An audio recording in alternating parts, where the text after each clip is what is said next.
Alhamdulillah wassalatu wassalamu ala rasulillah. Hayyakumullah wa bayyakum wa saddadanillah wa iyyakum ala al-khairi wal huda mahyina. Wa as'aluhu bimannihi wa karamihi ay yaj'alani wa iyyakum min ahli al-ilmi wal qur'ani tadabbura wa fikha. Innahu ala kulli syai'in qadir wa bil ijabati jadir. Ayyuhal ikhwatul kiram, kita sudah membahas tentang dalil dari Al-Qur'an Al-Karim tentang haramnya perbuatan apa?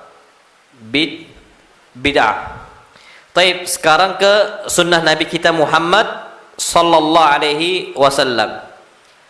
Disebutkan dalam hadis yang sahih dari Abu Hurairah, semoga Allah meridainya, Rasul kita Muhammad sallallahu alaihi wasallam bersabda, "Inni qad taraktu fikum syai'aini lan tadillu ba'dahuma." Aku telah tinggalkan pada kalian dua hal, lan tadillu ba'dahuma, kalian tidak akan sesat ketika kalian berpegang teguh dengan keduanya. Disebutkan yang pertama, kitab Allah. Kitab Allah apa? Al-Quran Al-Karim. Wa sunnati, dan sunnah Nabi sallallahu alaihi wasallam.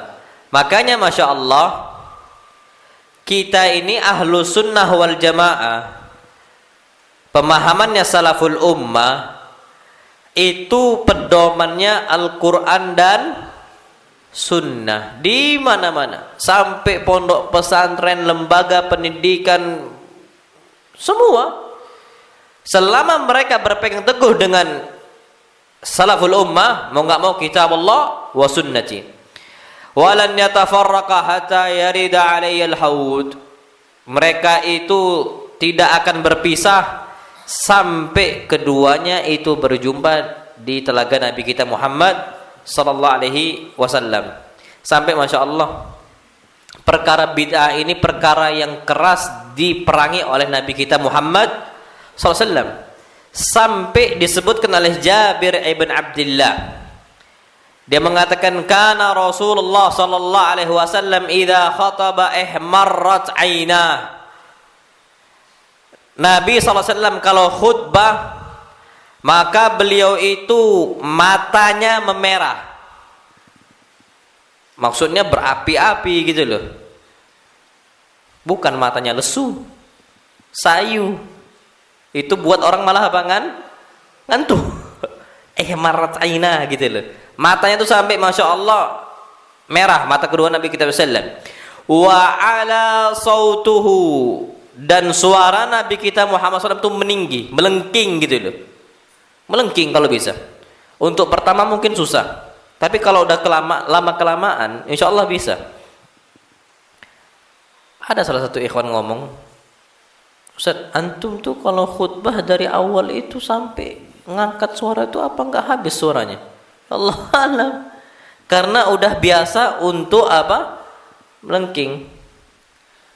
Pun kalau seandainya nanti mati lampu pakai mic, kalau bisa karena kebiasaan untuk melengking, ya bisa insyaallah. Islam sahih. Cuman ya serak juga tetap.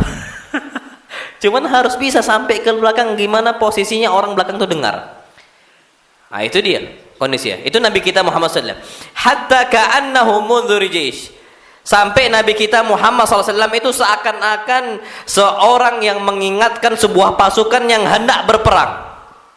Nggak main-main, Pak. Apa wasiat Nabi setiap kali khutbah dan wajah Nabi memerah? Beliau mengatakan, fa inna khairal hadithi kitabullah. Sebaik-baik ucapan adalah kitabullah. Wa khairal hadi hadi Muhammad, dan sebaik-baik petunjuk siapa? Muhammad sallallahu alaihi wasallam. Wa syarrul umuri muhdatsatuha, dan seburuk-buruk perkara, seburuk-buruk apa? Perkara muhdatsatuha, yang dibuat-buat. Al-umur perkara di sini maksudnya perkara agama Islam. Muhdatsatuha, yang dibuat-buat. Wa kullu bid'atin dhalalah, karena setiap yang dibuat-buat itu bid'ah, dan setiap bid'ah itu apa? Kesesatan. Yang lucu, ketika Nabi SAW mengatakan wa kullu bid'atin dhalalah, setiap kebid'ahan adalah sebuah apa? Kesesatan. Apa kata dia? Kul, setiap itu artinya enggak semua, tapi sebagian. Ya Allah. Aneh-aneh manusia kita sekarang nih. Orang kalau ngomong semua setiap, ya berarti apa? Ya semua. Kul itu maknanya jami'. Semua bid'ah kata dia. Oh enggak, makna kul itu enggak semua. Tapi sebagian. Itu terlalu maksa. Terlalu maksa. La haula wala quwata illa billah. Ini apa? Perintah Nabi kita SAW untuk tidak berbuat bid'ah dan harus berpegang dengan sunnah Nabi kita Muhammad SAW. Sampai disebutkan dari Irbad ibn Sariyah. Dia mengatakan wa'adhana Rasulullah sallallahu alaihi wasallam yauman ba'da salatil ghadah. Nabi sallallahu alaihi wasallam mewasiatkan kami sebuah mau'izah ba'da shalah, setelah habis salat. Mau'izatan balighatan, dengan sebuah wasiat yang betul-betul menyentuh. Zarafat minhal uyun, mata-mata kami menangis gara-gara wasiat Nabi SAW, khutbahnya Nabi SAW. Wajilat minhal qulub, dan hati-hati kami bergetar mendengarkan khutbah Nabi kita Muhammad SAW. Jadi khutbah itu kalau bisa zarafat minhal uyun wa wajilat minhal qulub, kalau bisa buat orang itu istilahnya sampai masuk ke dalam ucapan tadi, istilahnya hanyut dalam pembicaraan. Mereka itu sampai menangis dan juga mereka sampai apa? Bergetar. Tapi kalau khutbah malah buat ngantuk, ya ini bukan khutbah yang diminta. Jangan kayak gitu. Faqala rajulun, maka seorang sahabat mengatakan, ya Rasulullah, inna hadhihi mau'izatu muwaddi'. Ini wasiat ini kayaknya engkau bakal meninggal habis ini.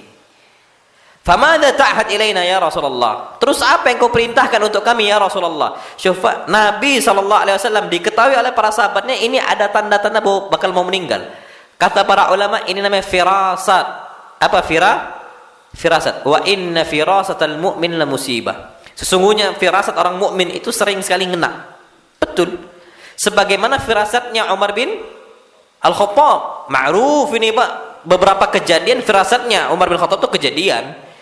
Nah ini sahabat tuh kayaknya udah ada firasat Nabi SAW bakal meninggal. Lah Nabi sendiri udah bakal ada firasat kok. Di hari Idul Adha Nabi nyembelih berapa kambing? 63 kambing. Di umur Nabi yang ke-63, seakan-akan ini udah bakal meninggal setelah ini.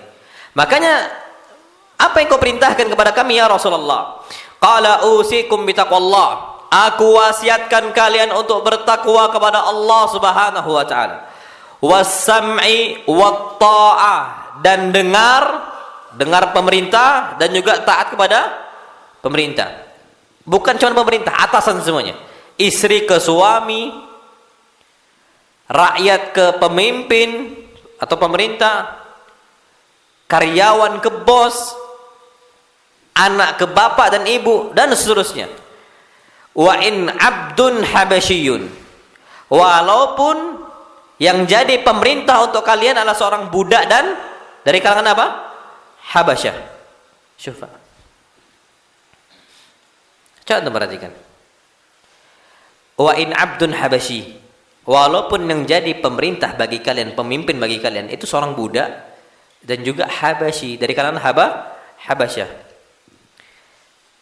Karena dalam Islam, pemerintah Islam, khalifatul muslimin itu dipilih dari orang yang merdeka dan juga apa yang kedua?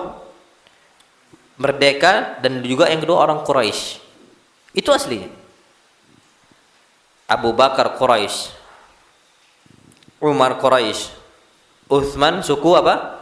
Quraisy. Ali juga sama. Aslinya Quraisy. Itu aslinya.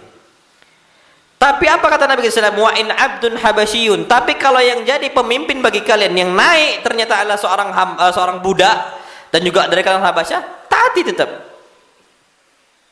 Ini bisa kita ambil Pak faidah. Kalau yang naik pemimpin jadi pemimpin ini adalah seorang wanita. Boleh nggak wanita jadi pemimpin? Nggak boleh. Nggak boleh hukumnya. wanita tak boleh jadi pemimpin sama sekali. Aslinya gitu. Sabda Nabi kita Muhammad SAW, lan yufliha qaumun wallau umurahum imra'atan. Tidak bakal beruntung sebuah kaum yang mengurusi perkara mereka siapa? Wanita.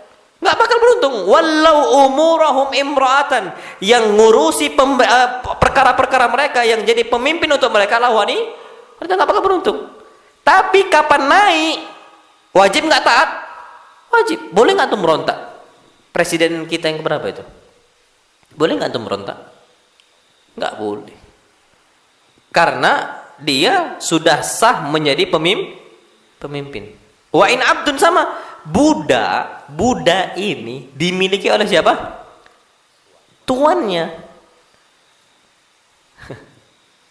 Kalau budak itu wajib taat kepada siapa? Tuan. Lah, yang harusnya jadi pemimpin tuannya atau budaknya? Harusnya tuannya. Ternyata budak yang jadi pemimpin. Rusaknya nanti. Kenapa budak nggak boleh jadi pemimpin? Nanti ketika tuan yang mengatakan kamu harus berangkat ke sini, berangkat nggak dia harus? Berangkatlah. Jadi dia akan disibukkan oleh tuannya. Itu yang ditakutkan. Tapi kapan dia udah jadi pemimpin, wajib nggak taat? Wajib. Nah, itu yang perlu kita ketahui. Habasyi, dari kalangan Habasyah, bukan Quraisy, tetap wajib taat.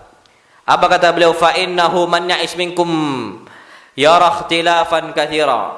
Dalam ayat lain, fa innahu man ya'ish minkum ba'di fasayara ikhtilafan katsira. Sesungguhnya siapa saja yang hidup setelah saya, dari kalian semuanya, kalian masih hidup, aku udah meninggal, fasayara ikhtilafan katsira, maka kalian akan melihat banyak sekali perselisihan. Dari zaman Abu Bakar udah kelihatan perselisihan. Ada orang-orang yang diperangi di zaman Abu Bakar gara-gara tidak mau bayar apa? Zakat. Perselisihan Pak itu antara kaum muslimin. Di zaman Umar juga sama. Apalagi Umar dibunuh kasusnya. Bukan mati biasa, tapi mati apa dibunuh. Yang ketiga zamannya siapa? Uthman. Yang keempat zamannya Ali. Sampai zaman kita sekarang, fasayara ikhtilafan katsira, akan banyak sekali perselisihan yang terjadi di antara umat. Apa kata beliau? Fa'alaikum bisunnati. Maka tugas kalian peganglah sunnah Nabi kita Muhammad sallallahu alaihi wasallam. Wa sunnatil khulafa'ir rasyidin al-mahdiyyin, dan sunnahnya orang-orang khulafa ar-rasyidin. Wa iyyakum wa muhdatsatil umur. Syuf. Dan hati-hati kalian dari perkara agama yang buat.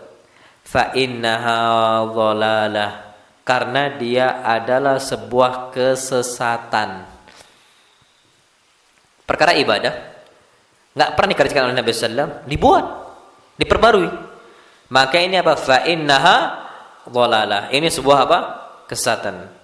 Makanya apa? Hati-hati kita ini untuk membuat ibadah baru dan membenci sunnah Nabi kita Muhammad sallallahu alaihi wasallam.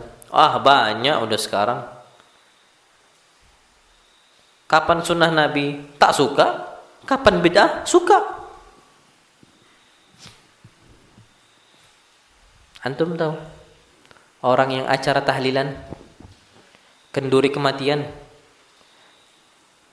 di rumah ramai. Kapan azan dikumandangkan, datang nggak mereka ke masjid?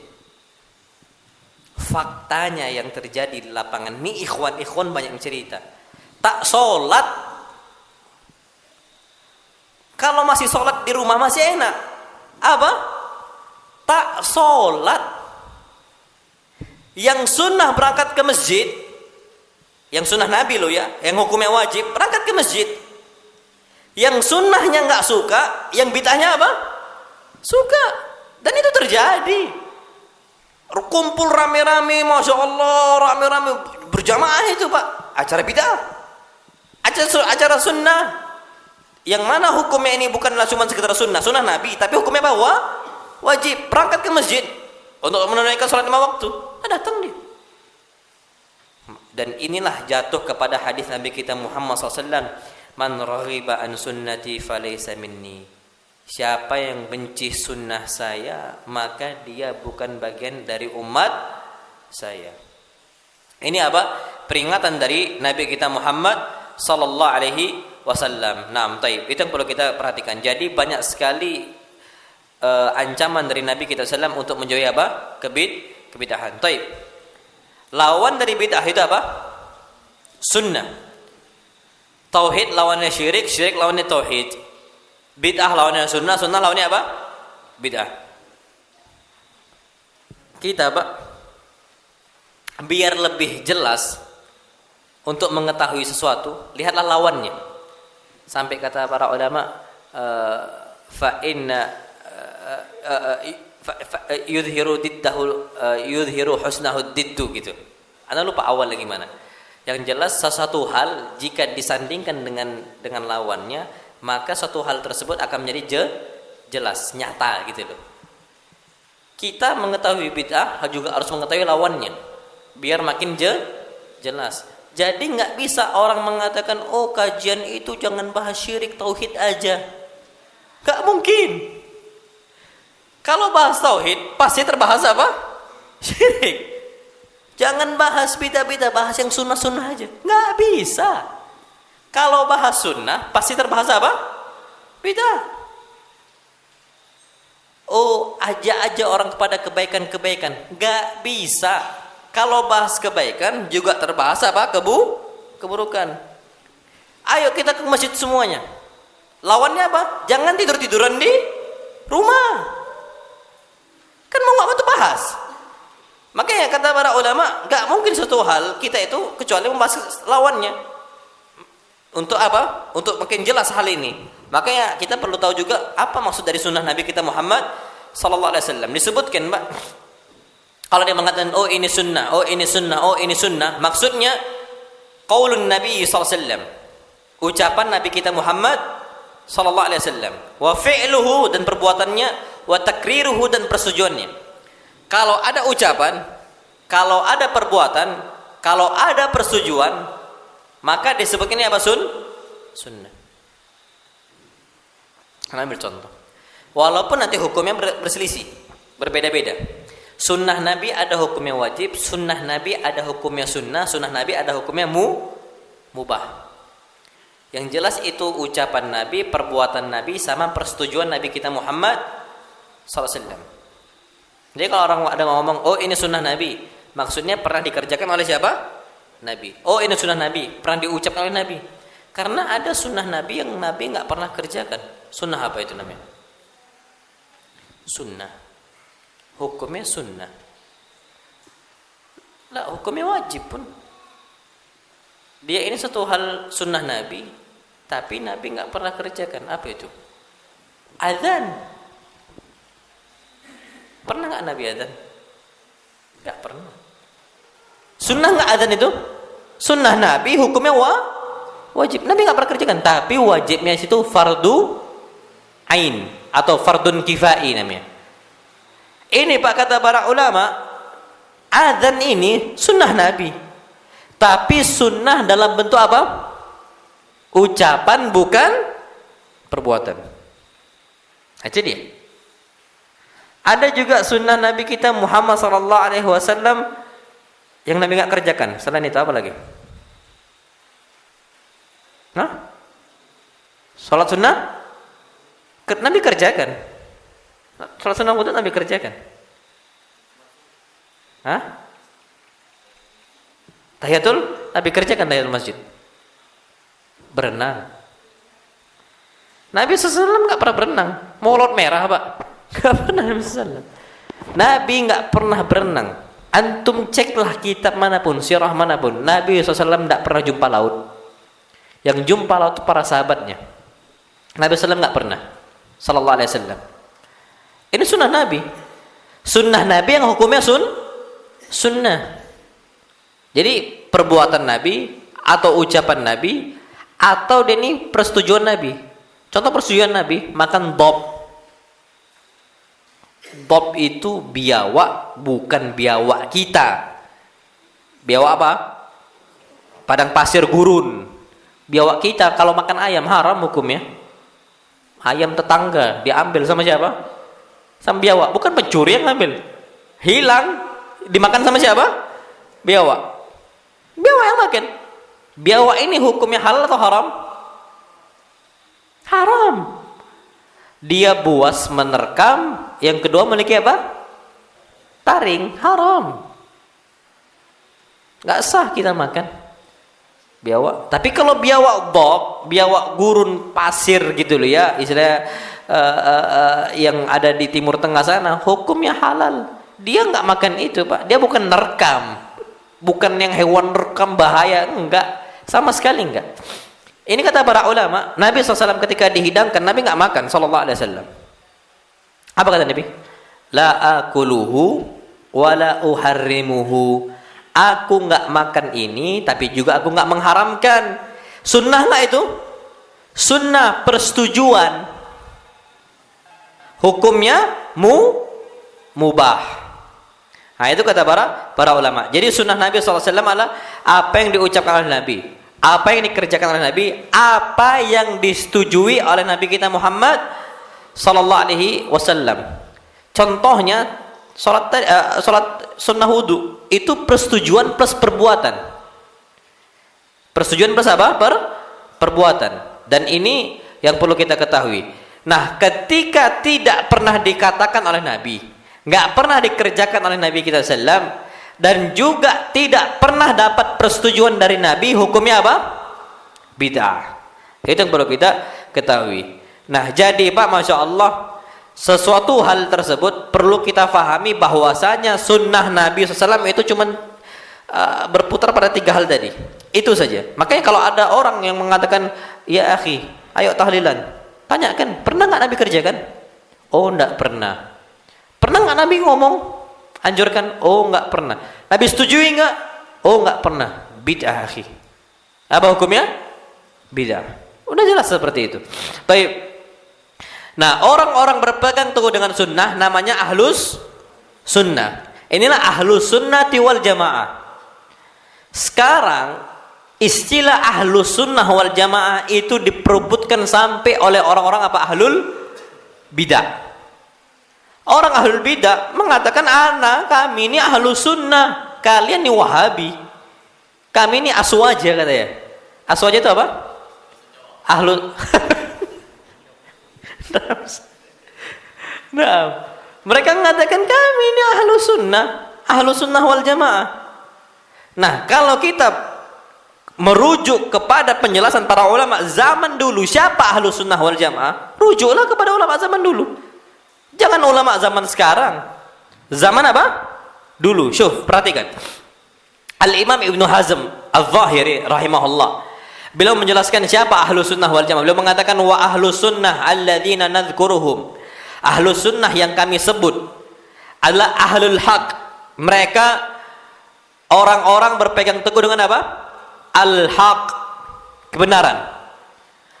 Dan kebenaran tadi cuman berporos kepada 2 hal, Alkitab dan As-Sunnah, sesuai pemahaman para salaful ummah. Apa kata Ibnu Hazm? Wa man adahum fa ahlul bid'ah. Selain orang berpegang teguh dengan kebenaran, maka dia termasuk kelompok apa? Ahlul bid'ah. Siapa mereka ahlu sunnah? Pemimpinnya fa innahumus sahabah. Mereka adalah para sahabat Nabi kita Muhammad sallallahu alaihi wasallam. Wa kullu man salaka nahjahum min khiyarit tabi'in. Dan setiap orang yang mengikuti jejaknya para sahabat dari kalangan terbaiknya orang-orang tabi'in. Karena di zaman tabi'in sudah mulai ada kerusakan. Sudah ada kerusakan itu. Nah, tapi tabi'in yang mengikuti para sahabat, mereka lah ahlu sunnah. Thumma ashabul hadis. Kemudian pengikut para ashabul hadis, ulama-ulama hadis. Imam Syafi'i, Imam Malik, Al-Imam Ahmad ibn Hanbal, mereka ahlul hadis semua. Jadi Pak, pertama sahabat, yang kedua siapa? Para tabi'in. Tapi ingat loh ya, enggak semua tabi'in loh. Karena di kalangan tabi'in juga ada yang rusak. Ya, ambil contoh. Kelompok Al-Azariqah. Al-Azariqah ini dari Nafi' ibn Azruq. Azariqah. itu belajarnya dari sahabat Nabi, tabi'in jatuhnya, aslinya. Dan dia tapi termasuk orang Khawarij. Khawarij, belajarnya dari Ibn Abbas. Oh, kalau gitu Ibn Abbas berarti ngajarin yang nggak benar. Bukan. Ibn Abbas ngajarin yang benar, yang rusak siapa? Muridnya. Banyak kok lulusan Ummul Qura. Disertasinya Masya Allah bagus. Pemahaman salaf. Balik-balik liberal. Ada nggak? Ada. Jangan salahkan Ummul Quranya. Di Madinah banyak juga dakatirah, doktor, Masya Allah. Lah antum kalau tahu partai-partai itu, carilah salah satu partai, ketua umumnya itu lulusan apa? Madinah, S1, S2, S3, doktor Madinah. Anda nggak perlu sebut namanya, cuman ya udah terbawa dengan arus seperti itu. Akhirnya berpolitik hizbi. Oh, kalau politik Pak kotor, bukan ngajak kepada Allah dan Rasul, tapi ngajak kepada kelompok. Ini udah ma'ruf Pak, udah ma'ruf, kotor, mainnya kotor. Libya, antum tahu orang liberal yang bangun JIL? Siapa tokohnya? Lulusan mana dia? Libya. Jangan salahkan Libyanya, tapi salahkan muridnya. Itu yang perlu kita ketahui. Jadi Pak, kita kembali ke tema di sini. Jadi ada kalangan tabi'in yang mereka mengikuti apa? Ahlul bidah. Ahlul bidah termasuk yang pertama kali muncul kelompoknya adalah dua, Khawarij dan juga apa? Orang-orang Syiah. Nanti muncul setelahnya Jahmiyah, muncul setelahnya Qadariyah. Dan itu Pak, semua mereka adalah ahlul bidah. Ini kata siapa? Al-Imam Ibnu Hazm Al-Zahiri. Makanya orang-orang yang ahlu sunnah, para sahabat, para tabi'in yang benar, summa ashabil hadis. Kemudian mereka-mereka yang apa?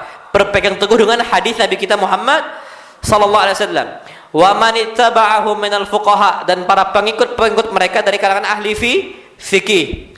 Fajilan. Dan begitu terus sampai generasi berikutnya, wa man iktada bihim minal awam, termasuk juga orang yang mengikuti mereka dari kalangan orang awam, ikhwan pengajian. Itu orang-orang awam Pak maksudnya, karena mereka nggak bisa berijtihad dan nggak bisa faham tentang masalah dalil.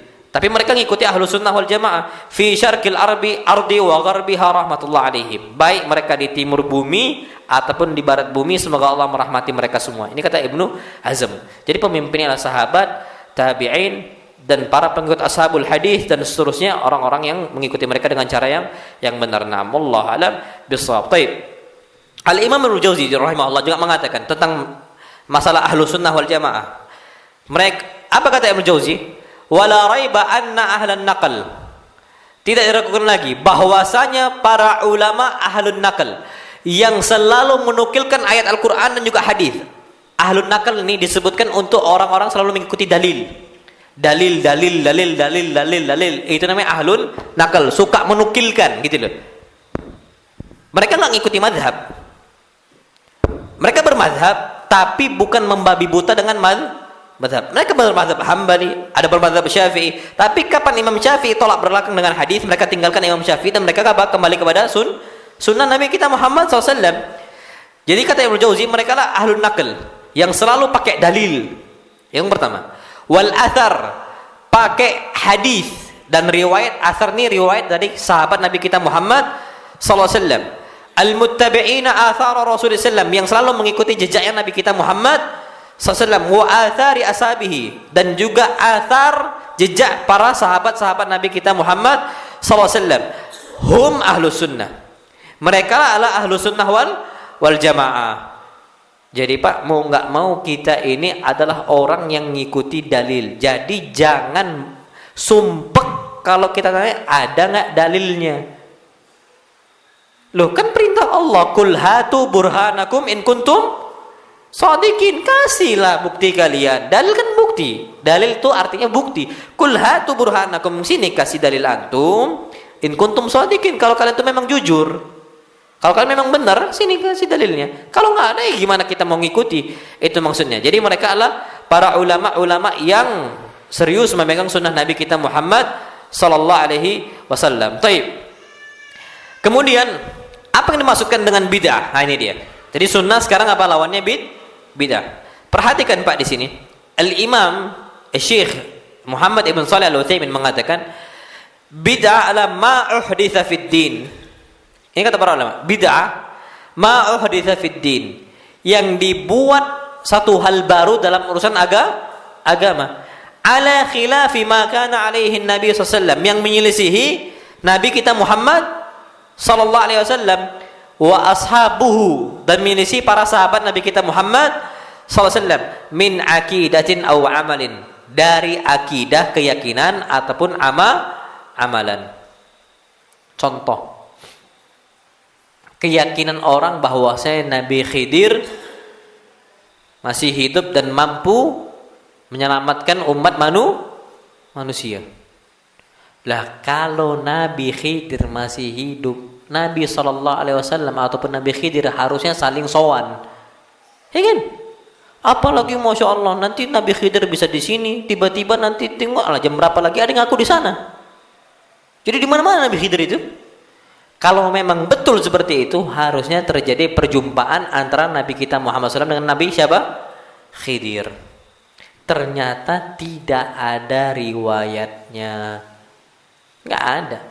Lah Nabi SAW ketika Isra dan Mi'raj, jumpai nggak para nabi-nabi sebelumnya?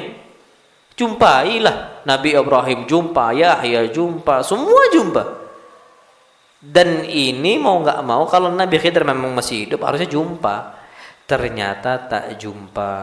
Nah ini keyakinan yang batil, mampu istilahnya ngasih manfaat untuk kehidupan manusia. Ini keyakinan yang batil. Au amal, atau perbuatan yang dibuat-buat, yang diperbaharui, yang mana Nabi nggak pernah kerjakan. Ini kata Syekh Utsaimin. Ya banyak apa sekarang. Semua satu hal yang amal perbuatan itu nggak pernah ada contohnya, maka itu termasuk apa? Bid'ah. Dan sedangkan Masya Allah disebutkan Pak di sini dalam hadis yang dalam ayat Al-Quran Al-Karim, falyahdharil ladzina yukhalifuna an amrihi an tusibahum fitnatun aw yusibahum adzabun alim. Hati-hati untuk mereka yang menyelisihi urusan Nabi sallallahu alaihi wasallam, agama Nabi sallallahu alaihi wasallam, an tusibahum fitnah, akan kena ujian atau kena apa? Azab yang pedih. Syufa Masya Allah tabarakar rahman. Yang namanya ujian itu menimpa untuk orang-orang siapa? Pertama, ketika kita menyelisihi Nabi, na'udzubillah, yang akan kena di kita adalah kekufuran. Banyak orang awalnya menyelisih sunnah Nabi, akhirnya kufur. Banyak itu Pak. Lambat laun, pelan tapi pasti. Yang kedua, kemunafikan. Yang ketiga, kebid'ahan. Yang paling banyak sekarang orang itu jatuh ke dalam kebid'ahan ketika menyelisih sunnah Nabi kita Muhammad sallallahu alaihi wasallam. Nah, makanya Pak, yang namanya bid'ah itu khatirah kata para ulama. Bahaya itu betul-betul kelewatan. Fi iddati umur, karena beberapa sebab. Disebutkan pertama, orang yang berbuat bid'ah, keburukan bid'ah ini Pak. Orang yang berbuat bid'ah dan menganggap bid'ah ini bagus, yang dia kerjakan bagus padahal Nabi enggak pernah kerjakan. Apa kata para ulama? Yaz'umu bi bid'atihi anna an-nabiy sallallahu alaihi wasallam qassara fi ada'i risalati. Dia mengklaim bahwa Nabi SAW itu lalai dalam menyampaikan risalah, lalai dalam menyampaikan wahyu. Jadi seakan-akan ada yang disembunyikan oleh Nabi kita Muhammad sallallahu alaihi wasallam. Kenapa? Karena Nabi kita Muhammad SAW diperintahkan untuk menyampaikan apa? Wahyu. Allah berfirman, ya ayyuhar rasulu balligh ma unzila ilaik. Wahai Rasul, wahai Muhammad, sampaikan semua apa yang diturunkan untuk engkau. Taib, isyak dulu kita. Fadhal. Bismillah. Taib. Kita ulangi. Bahaya bid'ah yang pertama disebutkan di sini, bahwasanya orang yang berani berbuat bid'ah Seakan-akan dia mengklaim bahwa Nabi SAW itu lalai atau belum menyampaikan semua apa risalah. Ada syariat yang disembunyikan oleh Nabi kita Muhammad sallallahu alaihi wasallam. Karena kita sampaikan tadi bahwasanya Allah telah mewajibkan untuk Nabi kita SAW menyampaikan semua yang telah diwahyukan oleh siapa? Allah. Ya ayyuhar rasul, wahai rasul, balligh ma unzila ilaika min rabbik, sampaikan apa yang diturunkan untuk engkau berupa wahyu dari Allah SWT. Wa illam taf'al, kalau engkau enggak berbuat, kalau engkau enggak sampaikan, fama ballaghta risalata, maka engkau itu tidak menyampaikan risalahnya Allah Subhanahu wa taala. Jadi disembunyikan sama Nabi kita sallallahu. Orang yang selalu baca surat Yasin di malam Jumat, berarti dia mengklaim bahwa Nabi menyembunyikan syariat yang telah diturunkan oleh Allah. Kita diperintahkan untuk baca surat Yasin di malam apa? Jumat. Diklaim itu. Nah sekarang pertanyaannya, ada nggak dalilnya? Pernah nggak Nabi sampaikan? Nggak bakal mampu mereka, nggak bakal mampu nyampaikan hadis itu, nggak bakal mampu. Kenapa? Hadisnya itu cuma berpusat kepada dhaif ataupun bahkan maudhu, palsu. Tahu mereka itu, cuman ujung-ujungnya geenaan. Dia tahu, Pak, ada sebagian pendebat dari kalangan mereka mengatakan, iya kami tahu itu hukumnya bid'ah, cuman kan tradisi kita berbeda. Nah itu dia masalahnya. Berarti dia itu tahu bahwa sunnah Nabi tidak pernah dikerjakan, cuman geenaan sama masyarakat. Ibadah kok gara-gara masyarakat? Ibadah gara-gara siapa? Allah Subhanahu wa taala. Makanya Masya Allah, Al-Imam At-Tabrani meriwayatkan dari Nabi kita SAW, beliau mengatakan, ma baqiya syai'un yuqarribukum ilal jannah wa yuba'idukum minan nar illa waqad buyyina lakum. Semua hal ibadah syariat yang bisa mendekatkan kalian kepada surga dan menjauhkan kalian dari neraka, semua sudah dijelaskan. Taib.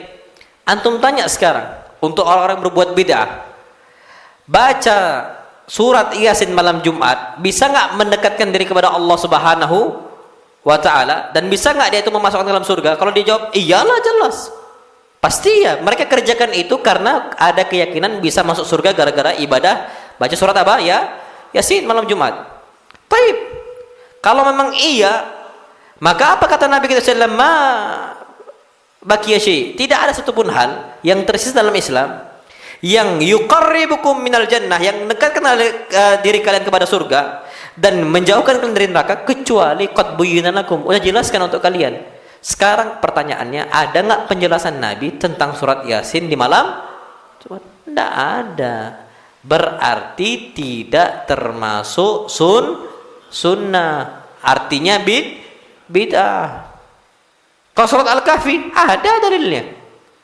Kalau surat Al-Kahfi dan hadisnya sahih.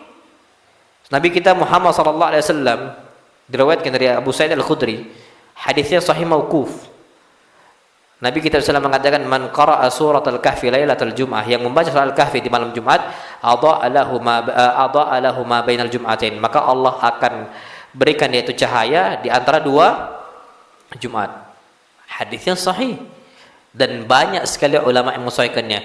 Imam Abu Hanifah, Syafi'i, dan juga Hambali, ulama kalangan Hanafi, Malik, Syafi'i, dan juga Hambali, hampir rata-rata mensahihkannya. Na'am, wallahu a'lam bishawab. Makanya wajarlah Al-Imam Malik mengatakan, man ibtada'a fil islami bid'atan, man ibtada'a bid'atan, kata Imam Malik, siapa yang berbuat bid'ah dalam Islam, ya roha hasanah, dia anggap bid'ah ini baik. Bid'ah apa namanya?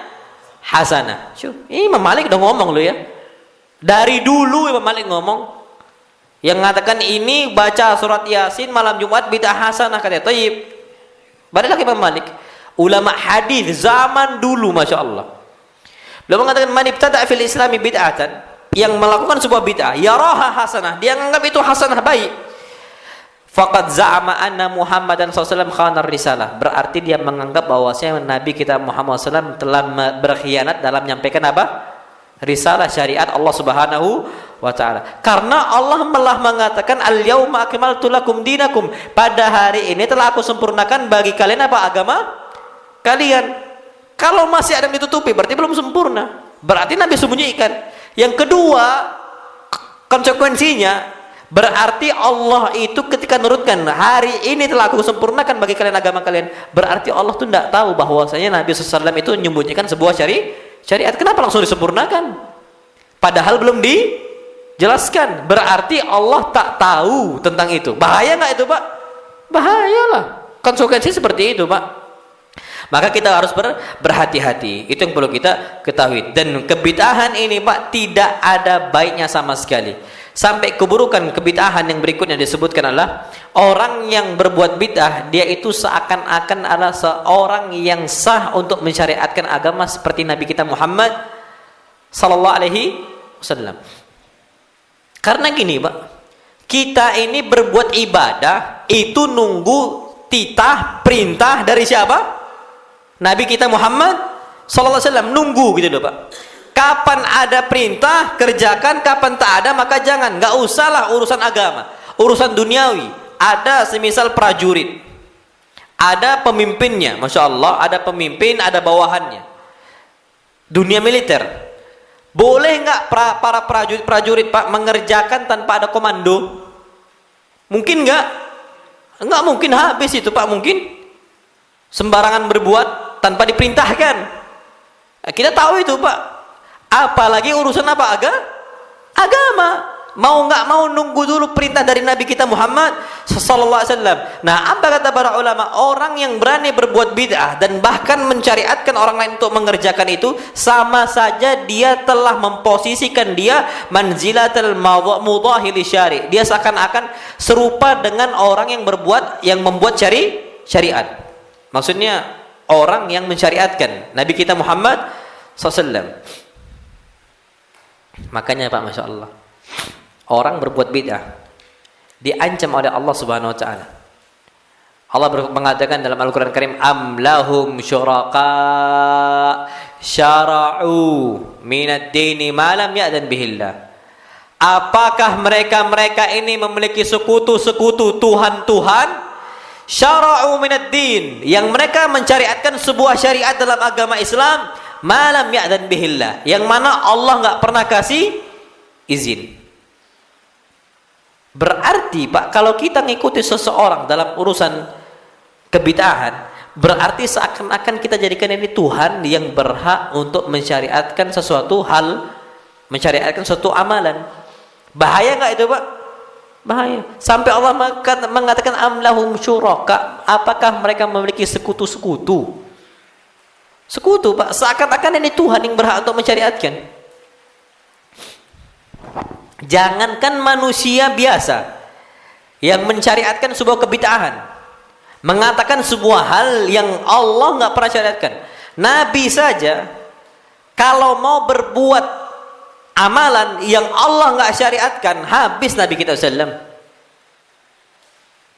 Allah ancam dalam Al-Quran Al-Karim. Allah berfirman, walau taqawwala alaina ba'dal aqawil. Kalau si Muhammad berani mengucapkan sebuah ucapan yang kami nggak pernah syariatkan, walau taqawwal ini buat-buat gitu loh, Pak. Alaina ba'dal aqawil, sebuah ucapan yang dia ucapkan yang nggak pernah kami ucapkan, la akhadna minhu bil yamin, niscaya kami akan ambil Muhammad dengan tangan kanan kami, tsumma laqata'na minhul watin, dan kami patahkan dan kami putus penggal lehernya. Ini siapa? Nabi kita Muhammad sallallahu alaihi wasallam diancam kayak gitu loh, Pak. Berbuat agama, amalan, taqawwal buat-buat yang Allah enggak pernah katakan. Allah akan wafatkan Nabi sallallahu alaihi wasallam dengan cara seperti itu. Tapi nggak pernah terjadi, Pak. Makanya Nabi takut sallallahu alaihi wasallam. Makanya sering ketika Nabi ditanya tentang satu hal, Nabi nggak tahu, Nabi ngapain? Diam. Yas'alunaka 'anil ahillah. Mereka bertanya kepada engkau tentang masalah hilal. Yas'alunaka 'anil mahid. Mereka bertanya kepada engkau tentang masalah apa? Haid. Yas'alunaka 'anir ruh. Mereka bertanya tentang apa? Ruh. Nabi nggak tahu, Nabi diam. Sampai apa turun firman Allah, "Qulir ruhu min amri rabbi." Katakanlah ruh adalah hal gaib, itu urusannya siapa? Allah Subhanahu wa taala. Enggak ada yang tahu tentang ruh. Hakikat ruh, betul-betul hakikat ruh itu enggak ada yang tahu. Nabi SAW ayat diam, enggak berani ngomong satu hal yang Nabi enggak tahu. Lah kita mencarikan suatu hal yang enggak pernah dikerjakan oleh Nabi, dengan hebatnya mengatakan ini disyariatkan, ini bagus dan seterusnya. Dan apa kata para ulama kerusakan bid'ah berikutnya? Annal bid'ata hiya wasilatu syaitan li'idlali bani Adam. Kebid'ahan adalah jalan terbesar bagi syaitan untuk menyesatkan Bani Adam setelah pintu syirik. Kapan digoda syirik tak bisa, cari pintu berikutnya, celah berikutnya. Celah apa? Kebid'ahan. Kebid'ahan nggak bisa, ke dosa besar. Dosa besar nggak bisa, maka ke dosa kecil. Dosa kecil nggak bisa, disibukkan dengan hal-hal yang mubah. Itu syaitan. Ketika seseorang nggak bisa dilawan dengan kesyirikan, susah bagi dia untuk dilawan kesyirikan, dibawa kepada kebid'ahan. Itu banyak muslim, tapi masih banyak bid'ahnya, masih banyak, dan itu terjadi di mana-mana. Dan itu kata para ulama. Makanya wajar, masya Allah, yang namanya kebid'ahan, al bid'atu ahabbu ila syaitan. Yang namanya kebid'ahan lebih dicintai oleh siapa? Syaitan daripada maksiat. Orang pak maksiat tahu zina, mereka sadar zina itu dosa besar. Kapan diingatkan, dinasihati, sadar mereka, iya maaf, aku nggak sengaja. Khamr juga sama, iya. Narkoba juga sama, iya maaf, nggak sengaja. Dia akan mengeluarkan kata-kata yang dia itu minta uzur, minta maaf. Tapi antum nasihati aja orang berbuat bid'ah, apa kata dia? Wahabi. Dibalas kenapa? Kita nasihati, malah dituding kita ini Wahabi. Nanti ada pak debat di Malaysia, Ustaz Salman Ali, tanggal 13 Februari. Antum tonton aja itu, lawan Ustaz Salman Ali ini terkenal debat sunnah beliau. Hampir rata-rata kalau debatnya beliau semua lawannya kalah. Hampir rata-rata. Dua Ustaz itu, Ustaz Salman Ali sama Ustaz Razimi Ramli. Itu sunnah beliau, dua-duanya. Itu pak, nanti Wahabi apakah aliran sesat? Karena Malaysia ini sekarang Salafi ini, sunnah ini tumbuhnya itu masya Allah pesat. Dan Ustaz Salman Ali ini 13 Februari insyaallah. Itu beliau ini tukang, antum coba cek aja di Google nanti di YouTube, pulanglah antum Ustaz Salman Ali lawan Abu Syafiq. Ada itu. Itu banyak. Dan semua patah hujah ya. Pintar beliau, Pak. Nah, jadi memang mau nggak mau ini Pak, ahlul bidah ini nggak bisa disati kadang-kadang. Debat aja udah. Buka debat terbuka. Kita saksikan, udah selesai. Dan orang yang ngomong Wahabi takut debat, bohong. Wallahi bohong. Itu ujung senjata pamungkas mereka. Dinasihati mereka nggak bisa. Apa akhirnya? Ya udah, debat terbuka. Ketika debat mereka yang mangkir. Ketika kita siap, mereka yang mangkir. Selalu kayak gitu. Nanti ditantang-tantang, pasti tantang ya mundur. Itu sering Pak, nasallallahu alaihi. Dan dibuat citra Wahabi takut apa? Debat. Nah ada. Bukalah. Anda udah berapa kali bilang buka fadhol, tapi rekam. Semua orang harus tahu. Dan itu kedustaan-kedustaan yang terjadi Pak ketika mereka sudah mulai apa? Terpojokkan. Nasallallahu alaihi. Jadi kebid'ahan tuh Pak, parahnya dinasihati itu malah kita yang dituding, kita yang difitnah. Tapi kalau maksiat Pak, sampai dosa maksiat yang paling besar, dosa membunuh, dinasihatin sadar nggak dia? Lah itu yang bunuh, yang sampai drama di pengadilan berapa bulan udah? Jangan sebut nama Pak. Semua itu kan ngaku salah nggak itu? Ngaku salah sampai nangis-nangis mereka semua. Ngaku salah, nyesal, sampai orang buat skenario pun nyesal. Berusaha untuk nyesal. Tahu salah, dosa paling besar. Zina juga sama. Tapi kalau dosa bid'ah di mana-mana sulit diselesaikan. Kalau apalagi udah ngakar, wallahi sulit. Masya Allah. Makanya itu buruknya dosa apa? Dosa bid'ah. Makanya Pak, hati-hati antum itu untuk apa? Ngikut kebid'ahan tuh hati-hati. Disebutkan Masya Allah, orang yang mengikuti bid'ah itu ngikuti hawa nafsu. Kalau nggak mau ngikuti Allah, nggak mau ngikuti Rasul, nggak mau ngikuti hawa nafsu, ya bid'ah. Allah berfirman, lo bukan aneh ngomong Allah kok. Fa illam yastajibu lak, wahai Muhammad, kalau mereka nggak mau ngikuti engkau, jadi buat jalan yang baru, nyeleneh sendiri. Fa'lam annama yattabi'una ahwa'ahum, ketahuilah bahwasanya mereka yang mereka ikuti hawa nafsu mereka. Hawa nafsu, Pak. Jadi afwan-afwan baik kalau ada orang kebid'ahan, getol dalam kebid'ahan, kita kan mengatakan antum nih ngikuti hawa nafsu, tambah marah dia. Mereka tahu mereka itu bukan ngikuti Nabi kita Muhammad SAW. Sampai apa kata Allah? Wa man adallu mimman ittaba'a hawahu bighairi hudan minallah. Siapa lagi yang lebih sesat dibandingkan orang ikuti hawa nafsu? Kalau dikatakan ahli bid'ah ini sesat, marah mereka, Pak. Lah yang ngomong bukan kita. Siapa yang ngomong? Allah. Wa man adallu mimman ittaba'a hawa bighairi hudan minallah. Siapa lagi yang lebih sesat? Yang paling sesat mereka, kata Allah, adalah orang yang mengikuti hawa nafsu mereka di luar jalan Nabi kita Muhammad sallallahu alaihi wasallam. Tapi Pak, jangan pula antum depan mereka. Kita ini cuman nyampaikan secara umum. Kita nggak boleh ta'yin kayak gitu, Pak. Istilah nunjuk sesuai person itu nggak boleh. Karena takutnya mereka ini adalah orang yang memang keliru tanpa ingin keliru, nggak sengaja. Pergaulan, pertemanan ngaruh loh, Pak. Ngaruh.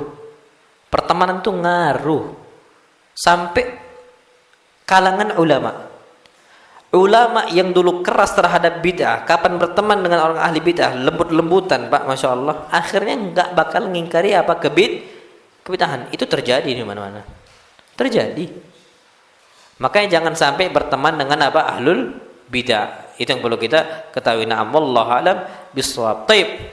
Terus apa sikap para ulama salaf tentang ahlul bid'ah? Gimana kita?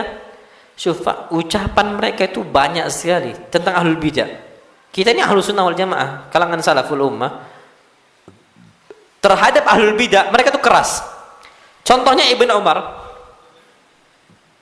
sahabat Nabi kita Muhammad SAW, ditanya tentang Qadariyah.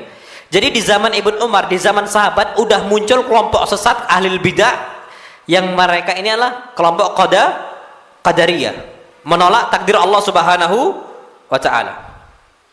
Syuf, apa kata mereka? Fa idza laqita ulaik, kata Ibnu Umar, kalau engkau jumpa dengan kelompok Qadariyah yang nolak takdir Allah Subhanahu wa taala, fa akhbirhum anni bari'un minhum, kabarkan kepada mereka bahwasanya saya berlepas diri dari mereka, wa hum bura'u minni, sedangkan mereka juga berlepas diri dari saya. Jadi saya enggak sama dengan mereka, walaupun penampilannya sama. Ada beberapa kelompok penampilannya sama, cuman di casing.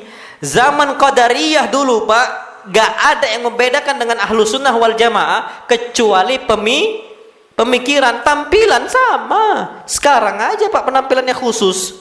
Sekarang tuh kita bisa membedakan, oh ini Wahabi kan ya, oh ini Sufi, oh ini Syiah. Itu kelihatan kalau zaman kita sekarang. Nampak itu, Pak, dari pakaian-pakaiannya. Oh ini kelompok apa lagi, oh ini kelompok apa lagi. Khawarij kelihatan itu. Kalau zaman kita sekarang, Kita bisa lihat, bisa identifikasi, walaupun kita nggak bisa menjudge. Menjudge itu ketika sudah mulai apa? Kelihatan pemikirannya. Makanya apa? Zaman dulu juga sama. Penampilan sama, tapi yang membedakan apa? Keyakinan mereka. Al-Imam Al-Auza'i rahimahullah beliau mengatakan, syuh, Masya Allah. Al-Auza'i mengatakan, ittaqullah ma'syaral muslimin, wahai kaum muslimin, takutlah kalian kepada Allah Subhanahu wa taala. Wa aqbalu nushan nasihin, dan terimalah nasihat orang yang menasihati. Wa idzatal wa'idin, dan mau'izah orang yang memberikan mau'izah. Wa'lamu anna hadzal ilma din. Ingat, ilmu ini agama. Ucapan Auza'i ini mirip dengan ucapan Ibn Sirin. Al-ilm din. Ilmu ini adalah agama kalian. Fanzuru ma tasna'un. Lihatlah apa yang kalian perbuat tentang masalah ilmu ini. Wa amman ta'khudun. Dari siapa kalian ngambil ilmu ini? Wa biman taqtadun. Dan kepada siapa kalian mencontoh? Ada orang Pak suka sama fulan, suka sama allan. Siapa yang jadi contoh dia? Kapan contohnya ala ahlul bidah? Bahaya. Wa man ala dinikum ta'manun. Lihat siapa yang kalian amanahi dalam urusan agama kalian. Fa inna ahlal bid'ah kullahum mubtilun. Sesungguhnya al-bid'ah semuanya mereka ini adalah orang-orang batil, afakun, para pendusta. Banyak al-bid'ah, Pak. Itu banyak pendusta. Banyak sekali. Dalam urusan akidah, dalam urusan perbuatan amal dan sebagainya. Athimun, mereka inilah pendosa. Wala yanzuruna wala yattaqun, mereka ini udah enggak lagi bertakwa kepada Allah Subhanahu wa taala. Sampai apa kata Imam Al-Auza'i? Fakunu lahum hadirin. Hati-hati kalian dari ahlul bidah. Muttahamina rafidina mujanibin. Muttahimin, kalian harus waspada dari orang-orang ahlul bidah. Rafidin, tolak mereka. Mujanibin, jauhi mereka. Fa inna ulama'akumul awwalin, karena ulama-ulama kalian yang dulu, salaf-salaf kalian, wa man saluha minal mutaakhirin, dan orang-orang ulama zaman kita sekarang, kata beliau, yang soleh, kadzalika yaf'alun. Begitulah yang mereka kerjakan terhadap ahlul bidah. Mereka Pak betul-betul apa? Jauh dari ahlul bidah. Sampai Masya Allah, sekarang banyak orang itu bermudah-mudahan duduk belajar dari kalangan ahlul bidah. Dengan keyakinan mereka atau konsep mereka, ambil baiknya, buang buruknya. Rupanya yang baik dikira buruk, yang buruk dikira baik. Loh, kalau ada yang mengatakan ambil baiknya, buang buruknya, ini bahaya Pak. Masya Allah tabarakar rahman. Itulah banyak orang-orang akhirnya kumpul dengan kalangan ahlul bidah yang pemikirannya terkontaminasi, fitrahnya udah mulai rusak. Gara-gara apa? Pertemanan, belajar dengan ahlul bidah. Sampai Masya Allah disebutkan Al-Fudail ibn Iyad, beliau mengatakan, inna lillahi malaikatan, sesungguhnya Allah Subhanahu wa taala memiliki banyak malaikat. Yatlubuna hilaqadz dzikr. Mereka mencari kumpulan-kumpulan zikir. Maksudnya kumpulan-kumpulan apa? Ilmu. Fanzur ma'a man yakunu majlisuk. Lihat bersama siapa majelis engkau. Engkau belajar dari siapa? Ini kata Fudail ibn Iyad. Fanzur ma'a man yakunu majlisuk. Lihat siapa yang menjadi majelis engkau. Engkau belajar dari siapa? La yakunu ma'a sahibi bid'ah. Jangan sekali-kali kalian itu duduk belajar bersama ahlul bidah. Fa innallaha ta'ala la yanzur ilaihim, karena Allah enggak melihat mereka, enggak mau melihat mereka. Wa alamatun nifaq an yakuma ar-rajul wa yaq'uda ma'a sahibi bid'ah. Termasuk tanda kemunafikan seseorang adalah dia ini berjalan dan juga bermajlis dari belajar dari ahlul. Fudail ibn Iyad Pak ngomong, orang yang berjalan mesra dan belajar dari ahlul bid'ah termasuk tanda apa? Munafik. Ini Fudail bin Iyad loh ya. Dan ini ucapannya antum bisa cek aja di Hilyatul Auliya. Bukan buat-buat nih, Pak. Ini kata beliau. Sampai apa kata beliau? Wa adraktu khiyaran nas. Aku dapati manusia-manusia yang paling baik kulluhum ashabus sunnah. Mereka semua adalah para pemegang sunnah Nabi kita Muhammad SAW. Wa hum yanhauna an ashabil bid'ah. Mereka semua melarang kita untuk belajar dari kalangan ahlul bid'ah. Sampai Masya Allah disebutkan oleh Abu Qilabah, ulama salaf zaman dahulu, beliau mengatakan la tujalisu ashabal ahwa, jangan kalian bermajlis belajar dari ashabul ahwa, orang-orang yang mengikuti hawa nafsu dari kalangan ahlul bidah. Disampaikan sunnah Nabi ditolaknya, ngikuti hawa nafsu, kebidahan dia. Jangan duduk sama mereka. Fa inni la aman an yaghmisukum fi dhalalatihim. Syuf. Karena aku ini enggak merasa aman. Nanti kalian itu bakal ditenggelamkan oleh mereka di dalam lautan kesesatan mereka. Mereka nih Pak, kesesatannya itu luasnya Masya Allah dan mendalam mereka Pak. Jangan dikira orang-orang seperti mereka ahlul bidah enggak ada hujah. Hujjah Pak, kalimatu haqqin urida bihal batil. Dalil yang dipakai tapi yang diinginkan sebuah hal kebatilan. Sampai coba disebutkan Ibn Umar didatangi oleh salah seorang muridnya Ibn Umar. Dia kumpul sama orang-orang apa? Orang-orang Khawarij dari kalangan Najdan. Najdan ini An-Najdi, pengikutnya An-Najdi. Khawarij zaman dahulu.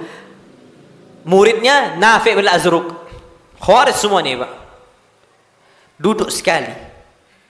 Langsung memiliki pemikiran Khawarij. Dosa kecil dianggap dosa besar. Dan bahkan bisa mengeluarkan seseorang dari agama Islam, murtad. Syuf. Sekali bermajlis sampai dia mengatakan kuntu jalastu ma'a ashabin najdat. Aku kumpul bersama orang Najdat, orang-orang Khawarij. Sekali kumpul, pemikirannya Pak langsung terkontaminasi. Antum buka kalau nggak percaya. Siapa yang ngebom balik yang masih hidup itu? Yang udah taubat? Imam Samudra bukan? Umar Patek salah satu-satunya. Itu ngomong, kasih satu orang pemuda, aku bisa kotori dia 30 menit dia bisa ngebom. 30 menit loh Pak. Otaknya dicuci, langsung apa? Bom bunuh diri. Itu beliau ngomong. Makanya jaringan mereka ini kuat. Anak-anak mudanya dicuci otaknya sama mereka. Sekali. Apa kata Abu Qilabah? Jangan kalian duduk la tujalisu ashabal ahwa. Jangan kalian duduk bersama orang-orang apa? Pengikut hawa nafsu al-bidah. Khawarij kah dia? Syiah kah dia? Orang-orang pengikut kesyirikan kah dia? Semuanya jangan duduk sama mereka. Fa innila aman. Aku enggak merasa aman an yaghmisukum fi dalalatihim. Kalian tenggelam nanti oleh mereka, ditenggelamkan kalian oleh mereka dalam kesesatan mereka. Au yalbasu alaikum ba'dha ma ta'rifun, atau mencampur adukkan sesuatu hal dengan kebatilan yang kalian itu enggak tahu. Jadi dicampur adukkan akhirnya satu hal, Masya Allah. Oh iya, demo ternyata boleh. Ada Pak, ikut demo dia. Ikhwan. Melawan pemerintah yang sah. Dikotori dengan pemikiran yang apa? Kebidahan. Makanya nggak bisa istilah kaidah ambil baiknya buang buruknya. Kalau dia bisa tahu Pak mana baik mana buruk, ya udah dia lah ngisi kajian. Apa pula dia masih belajar? Kalau dia bisa memilah-milih mana baik mana buruknya. Jadi ambil baiknya buang buruknya. Orang sekali aja bisa terkontaminasi. Ulama zaman dulu muridnya Ibnu Umar. Salah berkawan. Udah habis. Berubah pemikiran dia. Makanya hati-hati, masya Allah. Nasallallahu salamata wal afiyah. Disinilah kita harus pahami bahwasanya yang namanya mereka ini itu bergerak dengan apa kebid'ahan mereka, dan kalau kita nggak hati-hati berat. Al Hasan Al Basri mengatakan, la tujalisu ahlul ahwa. Jangan kalian bermajlis duduk belajar dari pengikut hawa nafsu. Wala tasma'u minhum. Jangan sekali-kali dengar dari mereka. Al Imam Malik rahimahullah, pernah ada salah satu orang ahlul bidah mendebat Imam Malik. Apa kata Imam Malik? Imma antakum au akum. Kamu yang pergi atau saya yang pergi? Imam Malik nggak mau, Pak, duduk sama ahlul bidah. Kamu yang pergi atau saya yang pergi? Kenapa dia ngomong terus, Pak? Ngasih apa? Syubuhat. Hal-hal yang rancu dalam agama, akhirnya orang banyak percaya. Anak ambil contoh. Antum tahu salah satu pondok yang dulu disebut sebagai sarangnya teroris? Tahu lah antum, mana nggak mau sebut namanya. Udah tua beliau. Tahu kan? Itu, Pak, masya Allah ya. Pernah datang ke kita, ke kami. Memang syubhatnya, Pak, banyak dan berat. Mereka datang ke kami, Pak, debat, direkam, bawa segudang buku tuh, Pak, tebal, yang mendukung pemahaman mereka bahwa pemerintah kita kafir, wajib diperangi. Datang ke kita, direkam sama mereka. Bahaya nggak itu? Bahaya. Kalau antum pelongo-pelongo, oh iya nggih, betul, nggak bisa jawab kita. Yang disampaikan, Pak, qala Allah, qala Rasul. Bayangin aja antum. Kita tuh, Pak, debatnya buka Al-Quran, buka tafsirnya. Kalau antum kita nggak bisa bahasa Arab, gimana tuh mau bantahnya? Dan itulah susahnya, Pak. Jadi jangankan antum yang masih awam, ustadz aja nggak aman agamanya, kecuali antum diundang sama ahlul bidah untuk antum yang ceramah. Boleh nggak? Boleh, karena Nabi juga duduk bersama orang-orang Yahudi, tapi bukan Nabi yang dengar, tapi Nabi yang menyampaikan. Boleh. Kalau nggak, Pak, kasihan mereka. Nah, jadi seperti itu. Kalau mereka misalnya mempersiapkan Ustaz, fadhal, ana juga disuruh, Pak, ngisi di sebuah beberapa masjid yang notabene mereka ini bukan sunnah, bukan salafi. Ana diundang dan ana datang, dan mereka menghormati ana sebagai status ana sebagai seorang penceramah, dan mereka tahu itu dan nggak mempermasalahkan. Sampai masya Allah.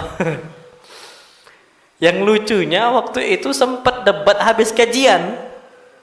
Pernah kejadian panitia masjidnya. Cuman ana juga orangnya terus serang belak-belakan, tembak-tembakan gitu. Istilahnya asal ceplos saya ana. Tapi bagusnya beliau ini orangnya fair. Beliau asal ceplos, ana balas asal ceplos, beliau nggak sakit hati. Lupa, ana santri tahu kok itu. Ana sampaikan di satu masjid waktu itu. Dan itu nggak ada masalah sama sekali, Pak. Kalau kita diminta oleh sebuah masjid yang mereka bukan sunnah, kita disuruh untuk menyampaikan kebenaran, ya sudah sampaikan, kesempatan, Pak. Mudah-mudahan dari mereka ada yang Wahabi, bukan Wahabi tukang ngebom, Wahabi salafi maksudnya. Itu yang perlu kita ketahui. Nah, wallahu alam bishawab. Kapan awal kebid'ahan muncul? Insya Allah kita bahas pada pertemuan berikutnya. Nah, wallahu alam bishawab. Kapan awal kebid'ahan muncul? Itu sudah ada sejak zaman Nabi loh. Bid'ah udah ada sejak zaman siapa? Nabi. Sama zamannya para sahabat Nabi kita Muhammad sallallahu alaihi wasallam. Tapi nanti insyaallah nanti. Dan Nabi perangi itu kebid'ahan. Muncul di zaman Nabi, yang Nabi nggak pernah kerjakan mereka kerjakan, dan Nabi perangi dan Nabi marahi. Itu kita bahas pada pertemuan berikutnya. Ada tanya jawab nggak? Kalau nggak kita tutup langsung nih. Nggak usah ya? Oh, ya, fadhal, Pak. Kalau ada.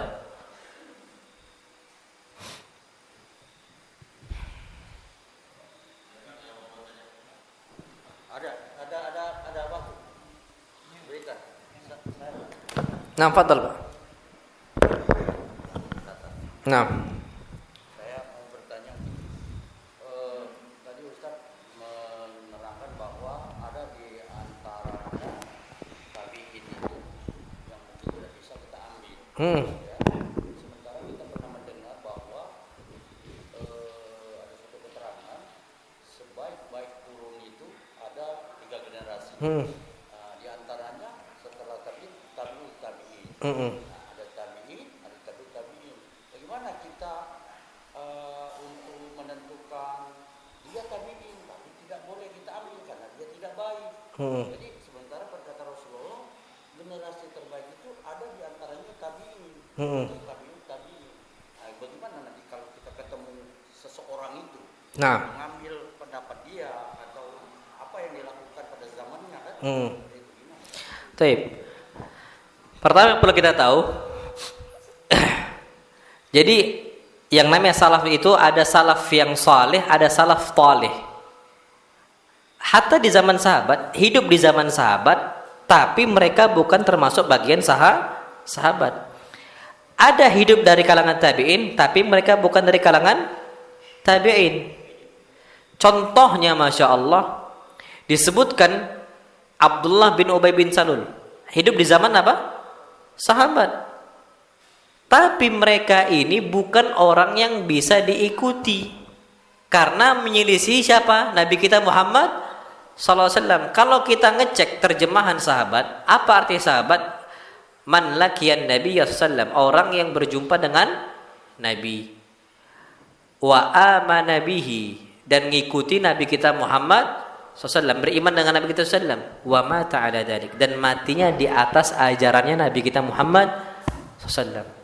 Abdullah bin Ubay bin Salul mati enggak di atas agamanya sahabat Nabi kita SAW? Jawabannya tidak. Seperti itu Nafi' bin Azruq. Hidup di zaman tabi'in, tapi bukan dari kalangan tabi'in. Makanya Syekh bin Baz rahimahullah, Syekh Sa'ad Asy-Syadzili juga mengatakan, dan anak condong kepada pendapat itu, bahwasanya Khawarij ini bukan bagian dari kalangan kaum muslimin. Apa dalilnya? Nabi mengatakan tentang orang Khawarij,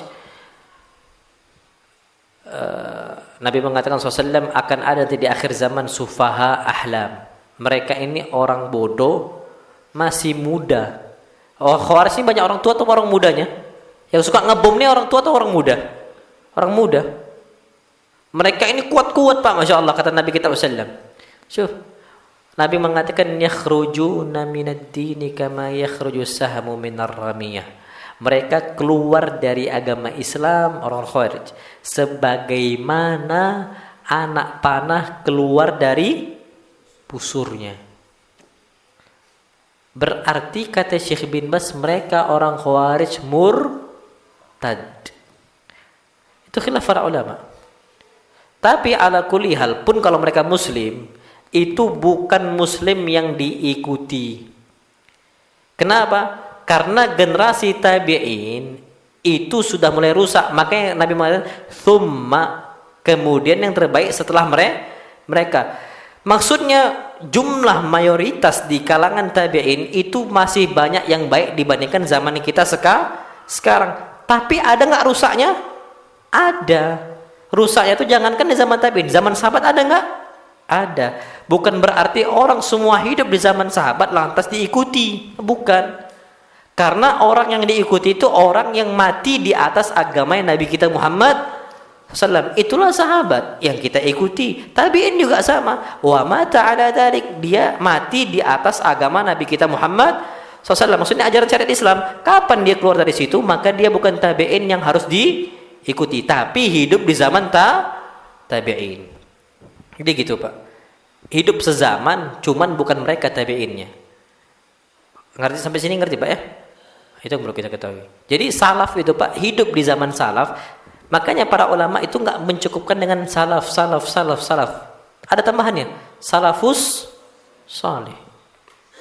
Ada tambahannya. Kenapa? Karena nggak semua orang salaf itu orang bagus. Kita bukan ngikut salaf, tapi kita ngikut salafus salih. Itu dia. Orang hidup di zaman tabi'in nggak semuanya bagus. Ada rusak ada, jangankan zaman tabi'in, zaman sahabat juga ada yang rusak kok. Makanya kita ngikuti orang yang sahabatnya, orang yang tabi'innya, bukan hidup di zaman tabi'in atau hidup di zaman sahabat Nabi kita Muhammad sallallahu alaihi wasallam. Nah, wallahu alam bisawab. Jadi gitu, Pak. Inilah maksudnya supaya salah paham kita. Iya. Lain ya, kita tahu. Jadi mungkin yang bisa saya tangkap barangkali dari penjelasan itu, tak kalah mengatakan kita mengikuti generasi, 3 generasi sampai generasi tabi'in, berarti terbayang oleh kita generasi tabi'in yang berada pada jalur kepahaman Rasulullah, kepahaman tabi'in yang bersanad kepada Rasul sallallahu alaihi wasallam. sampai ke atas. Bukan tabi'in yang ke kiri mungkin. Iya, betul. Iya. Jadi nggak semua tabi'in itu orang yang di zaman tabi'in itu bukan semua harus diikuti.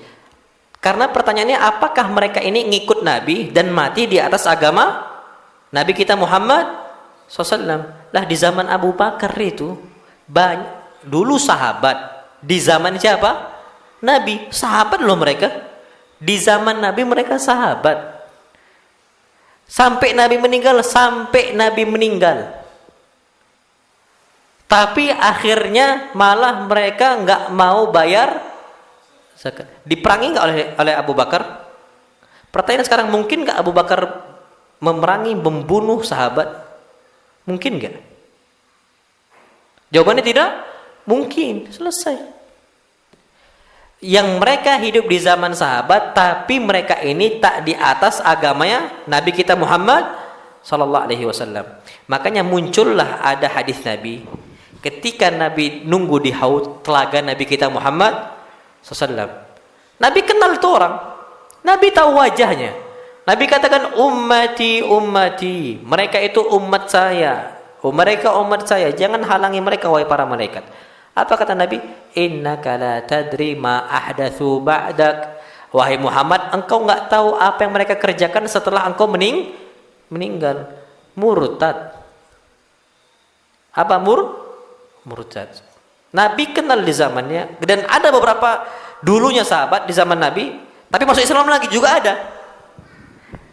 Di zaman Nabi sahabat, habis itu murtad setelah Nabi meninggal, habis itu jadi sahabat lagi. Itu ada. Apakah termasuk sahabat? Termasuk sahabat. Walaupun dia itu murtad setelah Nabi meninggal, masuk Islam setelah apa? Zaman Nabi kita Muhammad sallam. Itu kata para ulama termasuk sahabat juga. Nah, tapi yang dia itu murtad nggak bisa lagi jadi sahabat Nabi kita Muhammad sallallahu alaihi wasallam. Jadi bukan zamannya yang diikuti, tapi orangnya. Sama salafus soleh, salaf bukan zaman salaf yang kita ikuti, bukan zaman salaf, tapi orang-orang yang hidup di zaman salaf, orang solehnya, makanya salafus soleh. Bukan generasinya, Pak. Generasinya ya, jangankan di zaman Nabi aja ada yang buruk kok. Yang nuduh Nabi, ya Muhammad adil. Wahai Muhammad, adillah engkau ketika bagi-bagi harta rampasan perang. Itulah muncul Khawarij pertama, kata para sahabat. Sejarah muncul Khawarij pertama itu dari itu orang itu. Itu orang itu. Kenapa? Berani melawan pemerintahan yang sah Rasul kita Muhammad SAW. Berani, ya Muhammad adil. Wahai Muhammad, bersikap adil, karena bagian dia dapatnya sedikit. Waktu itu. Langsung dia mengatakan kayak gitu. Itu Khawarij pertama di zaman Nabi kita Muhammad sallallahu alaihi wasallam. Muncullah generasi setelahnya. Dan itu kata Nabi, yakhruju min di hadzal rajul. Khawarij nanti muncul itu dari generasi dia. Terjadi memang dari generasi dia itu Khawarij muncul akhirnya. Sufaha ahlam sampai akhir hadis. Mereka adalah orang-orang bodoh, ahlam masih muda. Itu muncul sampai zaman kita sekarang. Wallahu a'lam bishawab. Waalaikumsalam Ustaz. Apakah ada perbedaan antara Wahabi dan Salafi? Orang tuh banyak mengatakan Wahabi itu nisbat kepada Syekh Muhammad ibn Abdul Wahhab. Kalau itu yang dinisbatkan, ya maka sah-sah saja. Cuman banyak orang yang mengatakan bahwa saya Wahabi itu adalah orang-orang teroris yang suka mengkafirkan. Ini salah. Makanya ditantang oleh Syekh Muhammad bin Wahab. Anda pernah nulis itu di blog Anda tentang masalah Wahabi. Anda bantah di situ. Syekh Muhammad ibn Abdul Wahab pun sampai menantang. Bawakan satu nama yang saya kafirkan dari kalangan muslimin, nggak bakal ada. Antum carilah, ditantang sama Syekh Muhammad bin Wahab. Cari satu nama yang dikafirkan sama Syekh Muhammad bin Wahab kalau dari kalangan kaum muslimin, cari, nggak bakal jumpa antum. Karena tuduhan mereka Wahabi suka mengkafirkan. Betul Wahabi suka mengkafirkan, tapi bukan Wahabi yang disebutkan kepada Muhammad bin Wahab. Tapi sebelum zaman itu siapa? Abdul Wahab bin Rustum. Abdul Wahab ibn Rustum sahih. Dan itu difatwakan oleh banyak para ulama al-Lukhami dan ulama-ulama yang lain yang mengatakan bahwa yang namanya Wahabi Abdullah ibn Rustum itu apa? Khawarijul ummah, khawarij umat ini, umat Islam. Tapi ini Abdullah, jadi mereka itu banyak istilahnya mengatakan kita ini Wahabi sesat dengan mengambil fatwanya Al-Lakhmi. Sedangkan Al-Lakhmi ini adalah orang ulama yang hidup sebelum apa? Syekh Muhammad ibn Al-Wahab dilahirkan, jauh generasinya. Mati Syekh Al-Lakhmi ini, Syekh Muhammad ibn Al-Wahab baru datang setelah beberapa generasi, baru Syekh Muhammad ibn Al-Wahab lahir. Mungkin enggak Al-Lakhmi yang sudah mati fatwanya itu untuk Syekh Muhammad bin Abdul Wahab? Enggak mungkin, enggak nyambung. Makanya kalau Wahhab apa bedanya Wahabi Salafi? Tanya dulu, Wahabi ini kemana nisbatnya? Kalau Wahabi nisbatnya kepada Abdul Wahab ibn Rustum, bedanya sangat jauh sekali. Suka mengkafirkan, menghalalkan darah kaum muslimin. Halal pak darah kaum muslimin bikabiratin minal kabair, gara-gara melakukan dosa besar. Contohnya orang yang dia itu berbuat dosa besar, halal darahnya, tumpaskan darahnya. Khawarij. Apa? Khawarij. Itu adalah Abdul Wahab ibn Rustum. Syekh Muhammad ibn Wahab enggak. Tapi kalau Wahabi yang dinisbatkan kepada Syekh Muhammad ibn Al-Wahab dengan Salafi kita mungkin enggak ada perbedaan. Karena Syekh Muhammad ibn Al-Wahab mengikuti apa? Para salaful ummah, salafus salih. Dan kita pun mengikuti apa? Para salaful ummah. Sama saja. Jadi nggak ada bedanya. Kalau Wahabi ini dinisbatkan kepada Syekh Muhammad ibn Abdul Wahab. Tapi kalau ana tak mau dibilang Wahabi, afwan baik. Kalau antum mau ya faddal. Tapi kalau ana tidak mau, cukup ana dikatakan Salafi, selesai. Karena identik Wahabi ini dengan apa? Keburukan. Kalau ana nggak mau, jujur aja. Jadi ada rancu di situ. Dan kalau kita bisa menghindarkan diri kita dari jurang kesyubhat, jangan masukkan di situ. Jangan bangga dikatakan Wahabi. Jangan. Kenapa? Karena mengidentikan diri kita dengan keburukan. Salafi saja, bebas Salafi. Nah itu dia. Nah termasuk kelucuan orang-orang ahlul bidah mengatakan Syekhul Islam Ibnu Taimiyah Wahabi katanya. Ibnu Taimiyah itu Wahabi. Loh. Sedangkan Syekh Muhammad Ibn Wahab lahir setelah wafatnya Ibnu Taimiyah. Lucu nggak itu? Gini Pak. Ambil contoh, anak Lamiri. Na'udzubillah, semisal la qadarallah lana, anak bawa pemahaman yang sesat. Na'udzubillah, jangan sampai. Syekh bin Baz, anggap ini contoh ya. Syekh bin Baz sudah meninggal.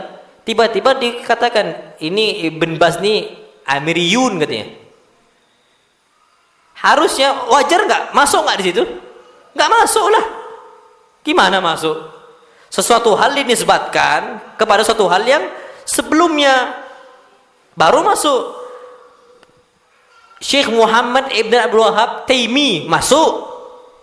Pengikutnya Ibnu Taimiyah masuk. Tapi kalau Ibnu Taimiyah Wahabi, lucu.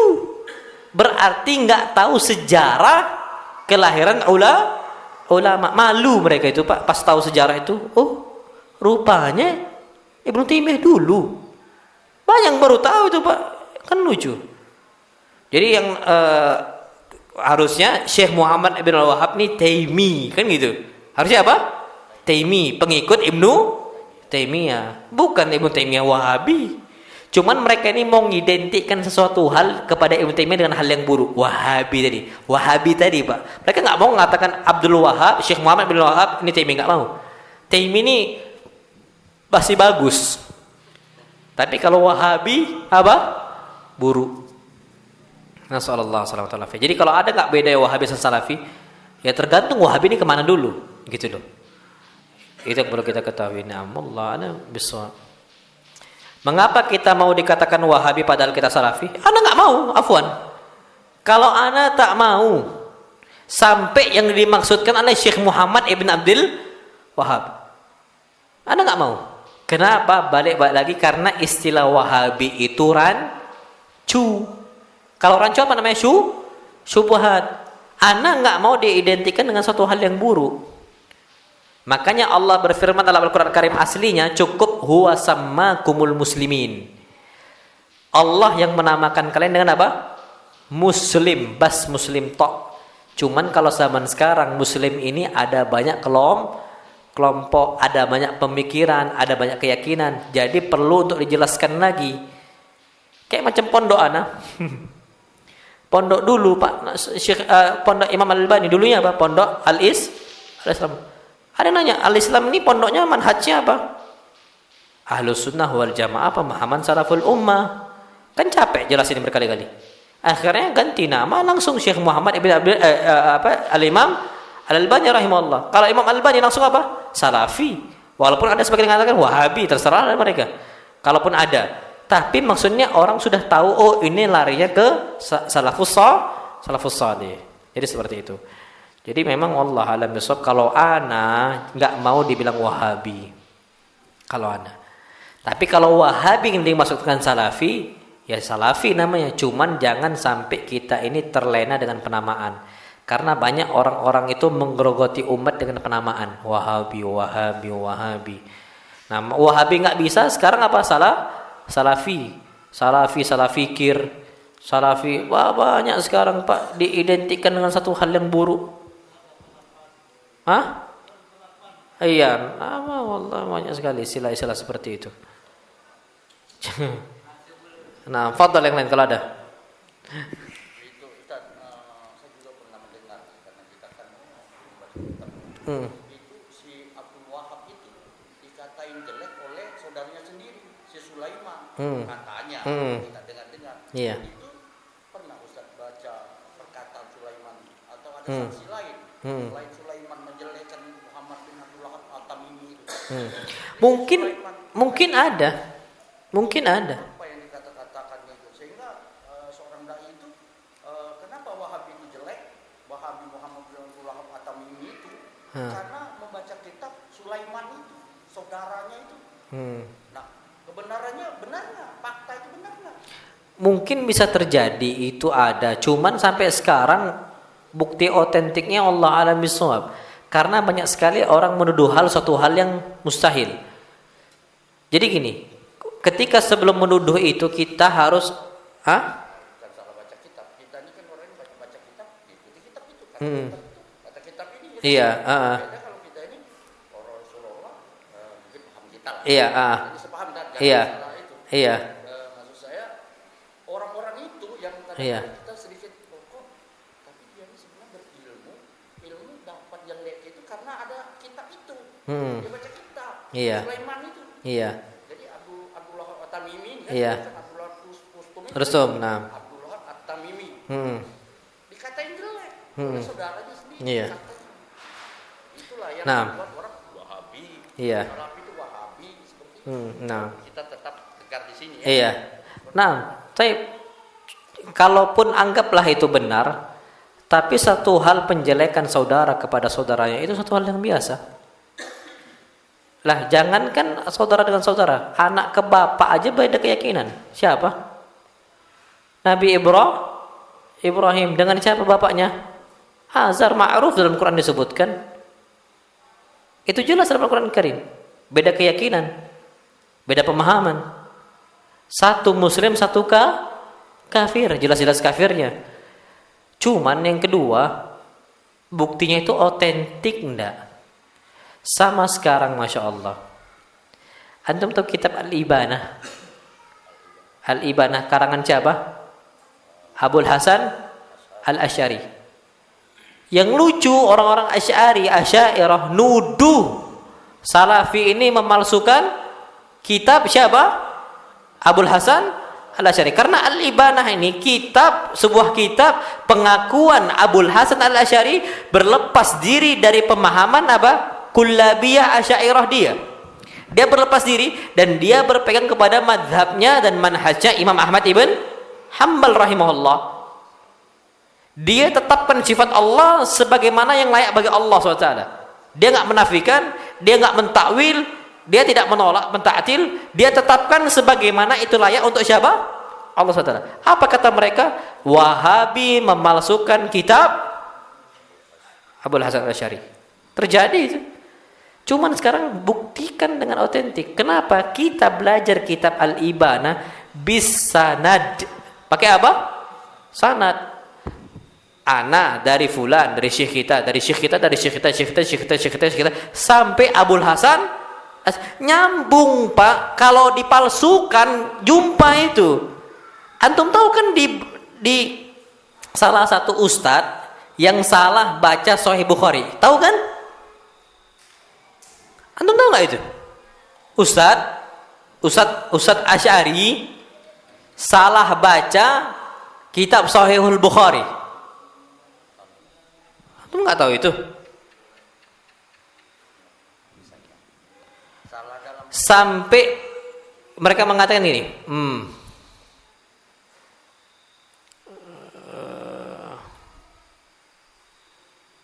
sebentar.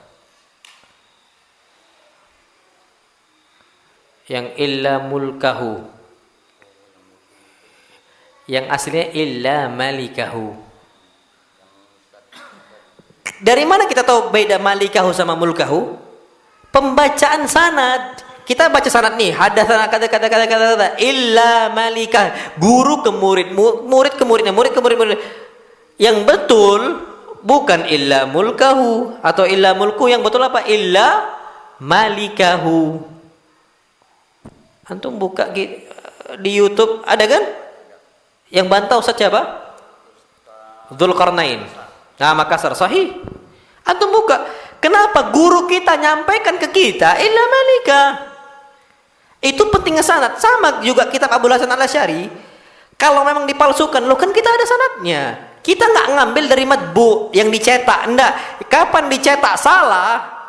Kan gurunya baca nih. Cetakannya itu salah, diganti sama syekhnya. Salahin yang bener yang gini. Jadi kita nggak berpedoman dengan cetakan, berpedoman dengan apa yang disampaikan oleh siapa? Gurunya. Makanya nggak bisa ngantuk kita, Pak. Nggak boleh ngantuk. Kapan ngantuk? Salah. Itu termasuk itu. Itu maksudnya. Ini Pak. Jadi kita ini kan pakai sanad. Gimana kita malsukan dari gimana cara kami malsukan? Sedangkan semua ustaz salafiyun ngambil itu pakai sanad loh. Sampai ke Abul Hasan Asy'ari. Coba di mana gimana cara kami malsukan itu gimana gitu loh. Dicetakan sama, di sanad mereka ngambil dengan sanad mereka sampai Abul Hasan, mereka dengan sampai Abul Hasan sama gitu loh. Dan katanya kalau memalsukan ke antum, datangkan yang aslinya ke kita, sampaikan dengan sanad antum. Kita cek mana sanadnya yang bermasalah. Mungkin sanad antum ada yang kadzab atau kita yang ada kadzab. Kan gitu. Itu pentingnya apa? Sanad. Jadi jangan dikira ustaz salafi ini belajar kitab Abul Hasan Al-Asy'ari itu enggak pakai sanad, pakai. Ana Arba'in Nawawi. Pembacaan Arba'in Nawawi itu Pak pakai sanad sampai ke Al-Imam An-Nawawi rahimahullah. Ada sanadnya. Kitab apa lagi? Sahih Bukhari. Ada, antum fadhol kalau mau lihat cek. Jadi salah baca salah. Kami ini nggak pakai berlandaskan dengan matbu' yang dicetak, enggak. Kapan dicetak salah cetakan ya salah. Kita hapus, kita ganti yang benar.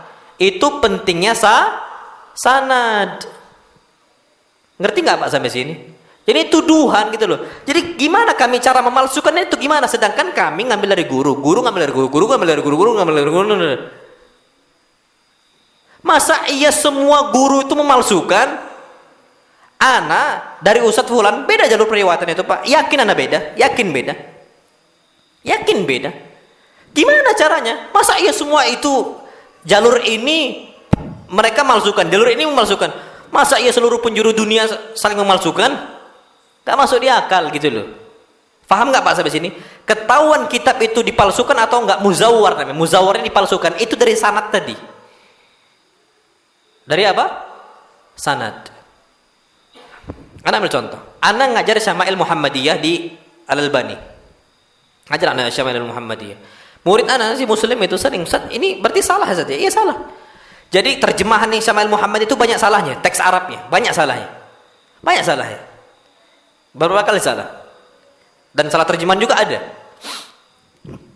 Itu Pak, kita tahu ini salah. Kenapa? Karena yang kita pelajari nggak kayak gitu, nggak yang dicetak sama seperti itu. Makanya ngomong salah, ini salah. Yang benar itu ini, perbaiki. Dihapus sama dia. Ada kurang waktu. Yang kemarin, perjumpaan kemarin. Ustaz, jadi ini kurang laknya ya? Iya, kurang laknya. Karena kapan laknya nggak ada, beda arti. Oh, berapa kali habis bermajelis datang dia?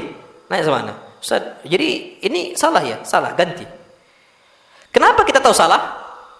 Karena kita nggak ngajar Syama'il Muhammadiyah nggak pakai kitab terjemah. Kita pakai landasan kita yang kita ambil dari guru kita. Ngerti nggak Pak sampai sini? Yang mana ana ngambil dari guru ana ngambil dari guru ana, guru ana ngambil dari guru ana, sampai ke Al-Imam At-Tirmidzi rahimahullah. Al-Imam At-Tirmidzi ngambil dari sampai Nabi kita Muhammad SAW. Jadi ana ngambil itu dari fulan sampai jumpa kepada Al-Imam Ibnu Hajar Al-Asqalani. Ibnu Hajar terus itu sampai ke Imam Tirmidzi. Imam Tirmidzi barulah dalam kitab itu haddatsana fulan sampai qala Rasul SAW. Dari mana kita tahu itu salah? Oh ini baca salah, oh ini baca salah. Dari pembacaan guru kita untuk kita. Jadi kita nggak berlandaskan pakai matbu.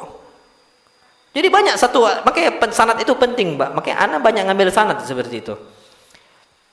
Nah, itulah ala kulli hal, itu tuduhan belaka. Sama, datangkan bukti otentik. Kalau saya memang saudara itu anggaplah pun otentik. Ya sudah.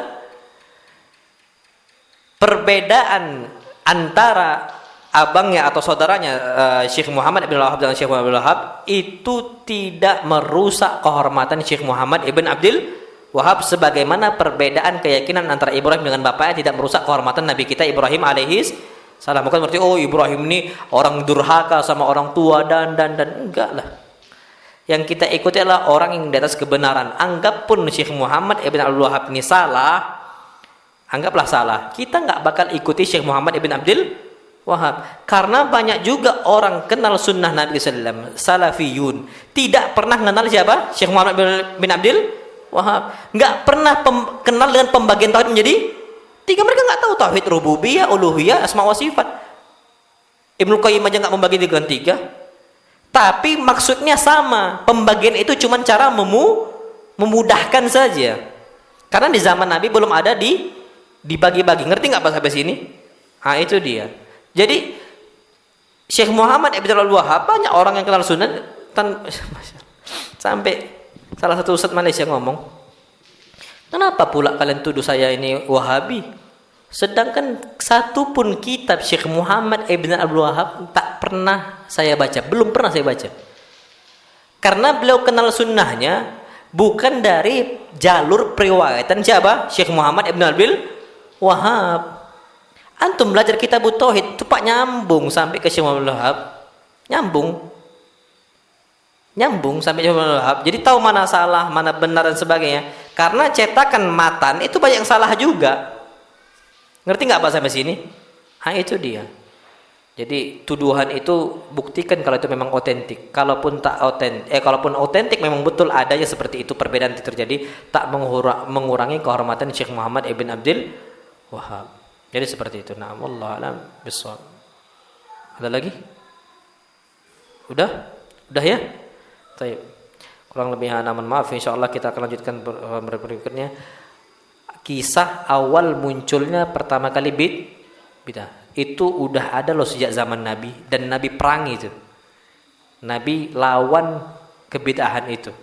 Dan insya Allah kita bahas pada pertemuan berikutnya. Allah alam bisawab. Sallallahu Nabi Muhammad subhanakallahumma wa bihamdik asyhadu an la ilaha illa anta astaghfiruka wa atubu ilaik. Assalamualaikum warahmatullahi wabarakatuh.